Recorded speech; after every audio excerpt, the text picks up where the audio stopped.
people's fears, the people who are concerned that we could end up with something like the digital yuan that is used as a means of surveillance. So I think that will calm some of those discussions down. Thank you so much. What is meant by the administration's, admonition to continue researching, experimenting, looking at some sort of a, central bank digital currency? I think people back home look at that and go, "Oh my gosh, they're going to control this now." And could you maybe just differentiate a little bit what people think of in terms of a Bitcoin or their held digital currencies versus what a central bank digital currency, who, in my view, should emulate cash, right? It still should be about the dollar, not about some different kind of currency. Could you just sort of help people back home better understand why they shouldn't be quite so frightened?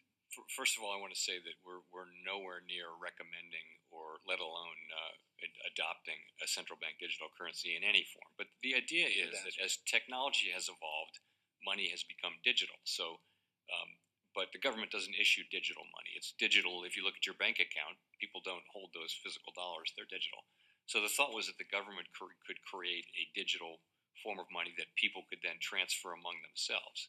Now, of course, that raises a concern that if that were a government account, that the government would see all your transactions, and that's just something we would not stand for or do or propose here in the United States. That is how it works in China, for example.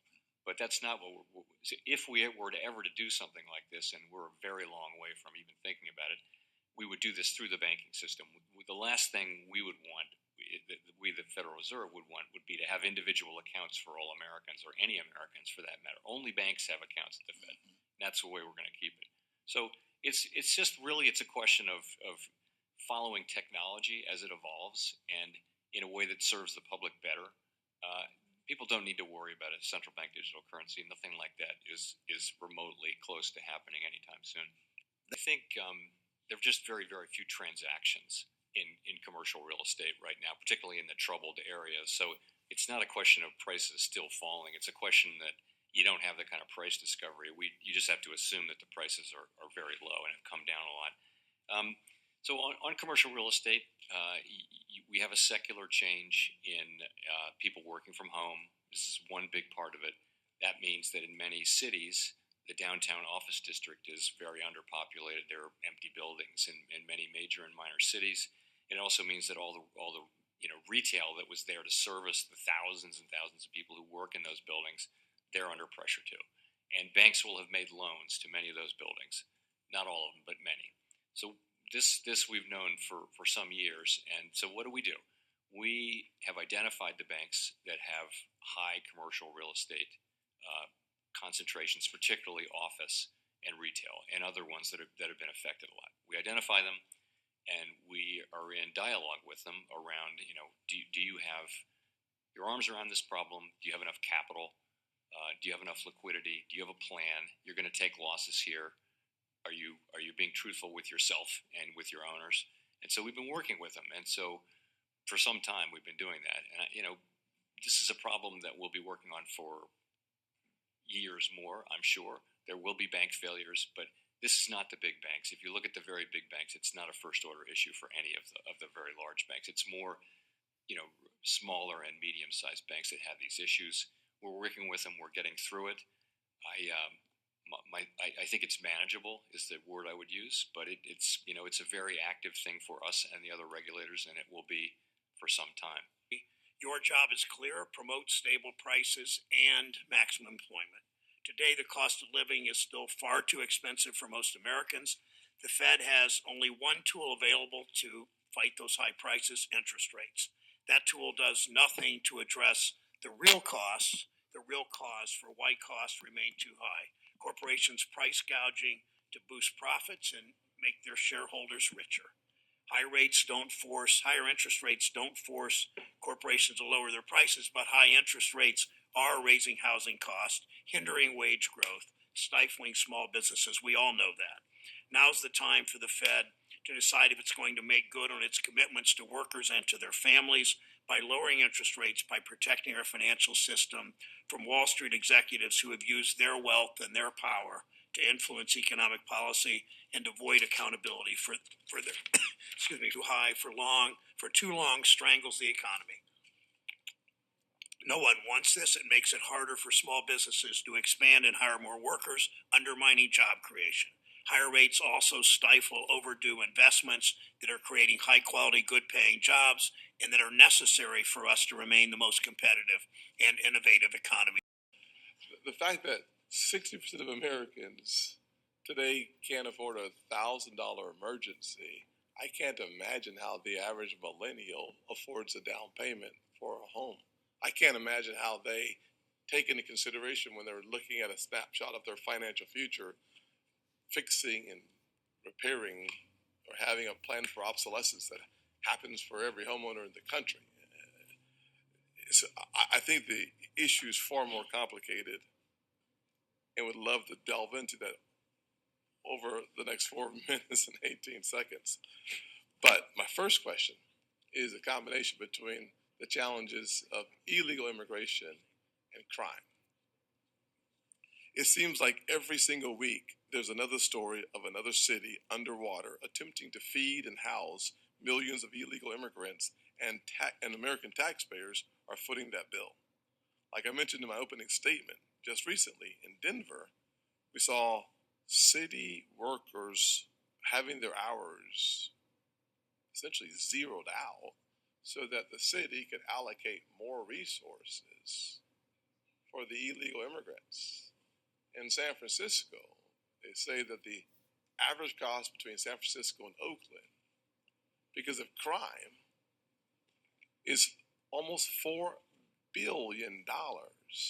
Couple that with in New York, you see Governor Hochul bringing out the National Guard and the state police to help reduce the impact of crime. At the same time, Mayor Adams says he needs more money because the state of affairs from illegal immigrants in the city is devastating the economy, scaring the citizens, and reducing the opportunity for business as usual to return to New York City. Welcome to the Crypto Teacher. And you know I come back with that video just to make you think. Don't forget to like and subscribe to the channel. And make sure you join the Patrons. If you're not a part of the Patrons, make sure you're hitting the Cash App. And we had Jerome in the house again today in front of the Senate.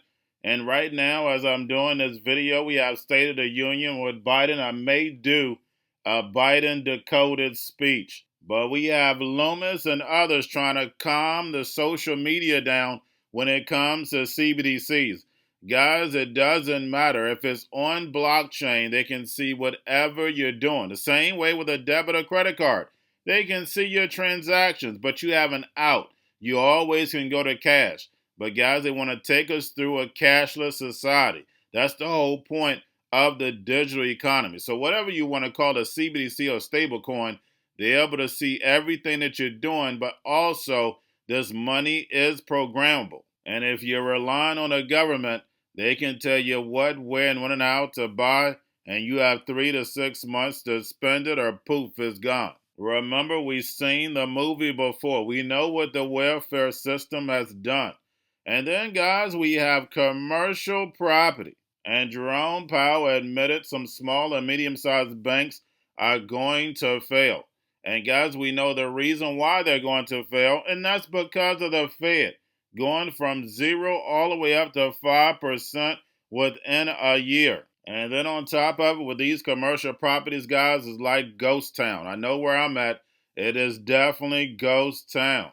And we have high rates for longer, and it's weighing not only on the United States economy, but the global economy. And you have 60% of Americans can't touch $1,000 if they got in trouble. And this has been like this for years, but it's even worse. Why? Because of inflation. And then they speak about immigration. We have the New York situation where the governor brings in state police and the National Guard. And guys, we know that's all to sell fear. We know what it's for, because we know that crisis is around the corner. We know the NWO causes the problem, wait for the reaction, and run in with a solution. And we have Senator Warren talks about a mandatory use of the discount window. And we know the small and medium-sized banks definitely don't want that. But we know the Fed does. Again, you have to turn to the Fed. But with these higher interest rates, it's definitely affecting housing pricing. But remember, guys, during the C word, it actually pushed up prices because you were messing with the supply and demand. When you say no evictions for almost a year to a year and a half, it drove up pricing. And that was for a reason. Now they're talking about affordable housing, so therefore they can hand out free money and free housing to these immigrants. Remember, if I'm giving you free money and a free place to stay, you feel like you owe me and you'll do anything. And remember, the crypto teacher told you, we've seen the movie before. And we know the reason why we have inflation is because the Fed printed all this money. So they're fighting the inflation that they caused. And remember, the crypto teacher told you, because he knows, when it comes to the NWO, it's all planned out. You have a wonderful day. Concerned about the stigma. I've got some legislation that would actually require mandatory use of the discount window. I'd love your comment on that. And also just the idea that having the mechanics of the discount window open, potentially even 24/7, because we saw with SVB, they didn't know how to use it, but two, if they wanted to use it in the non-bank hours, could they get access? There's a lot of work to do on the discount window. You're absolutely right. It needs to be brought up technologically into the modern age. We need to do more to eliminate the stigma problem, and we need to make sure that banks are actually able to use it when they need to use it. And those things.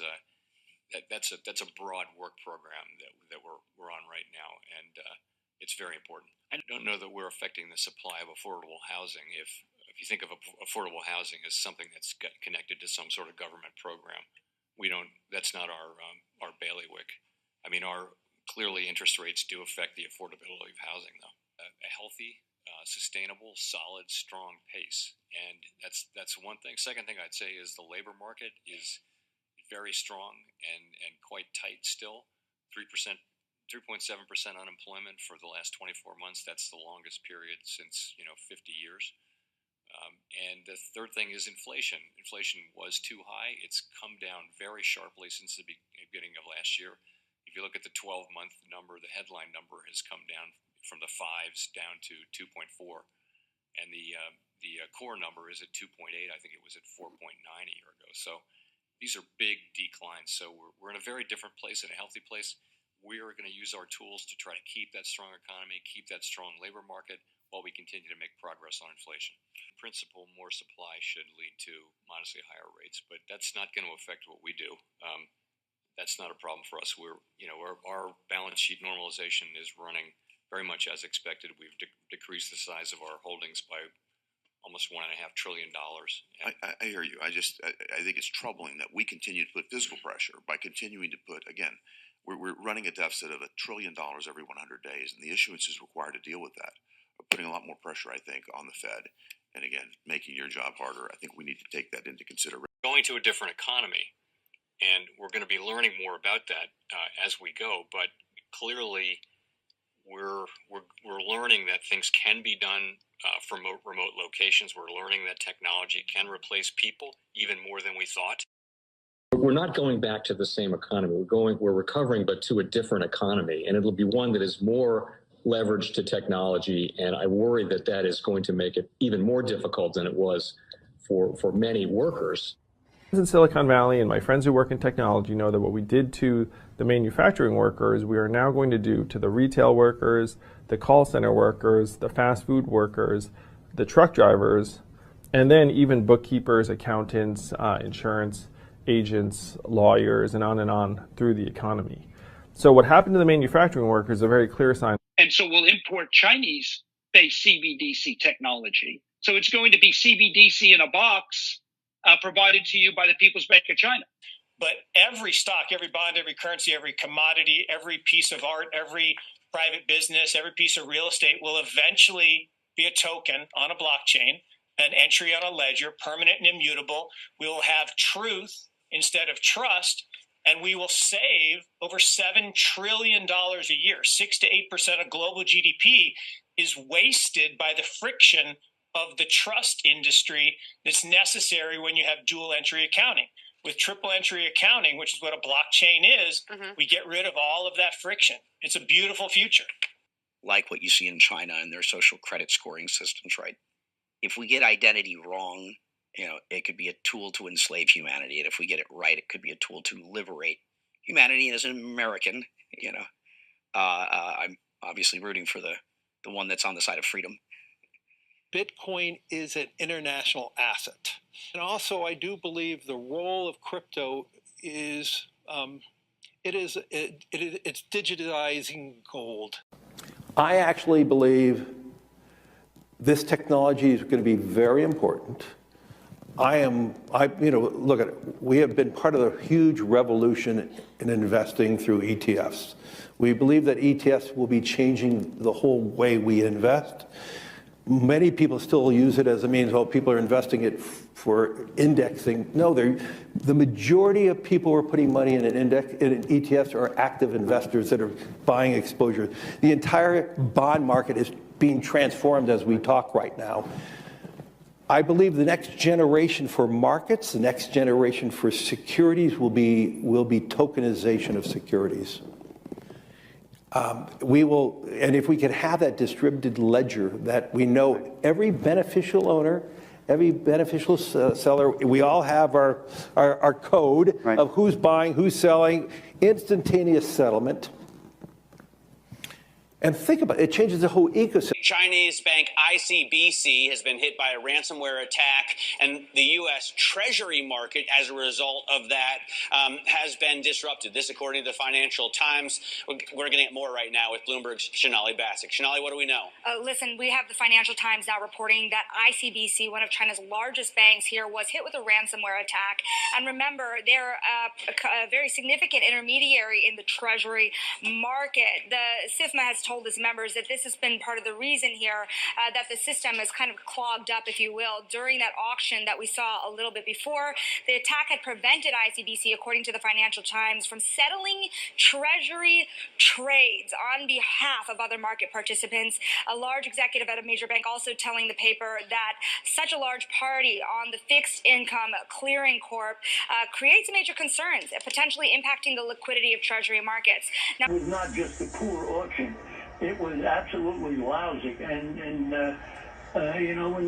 when the dealers have to step in to save a treasury auction, that's a rare occurrence. And Cryptoteacher and the New World Order book, plus the 3 kids books, It's Time to Re-Educate. Also, new to cryptos, Coinbase, Bitrue, Binance. Do not forget book links and crypto links are in the description. The stock channel, guys. Don't forget to go like, subscribe, spread everywhere. You have your Kobo, your chip stocks, your banking, your gaming. While everybody's sitting at home, get home stocks, the Seaver, the biotech stocks.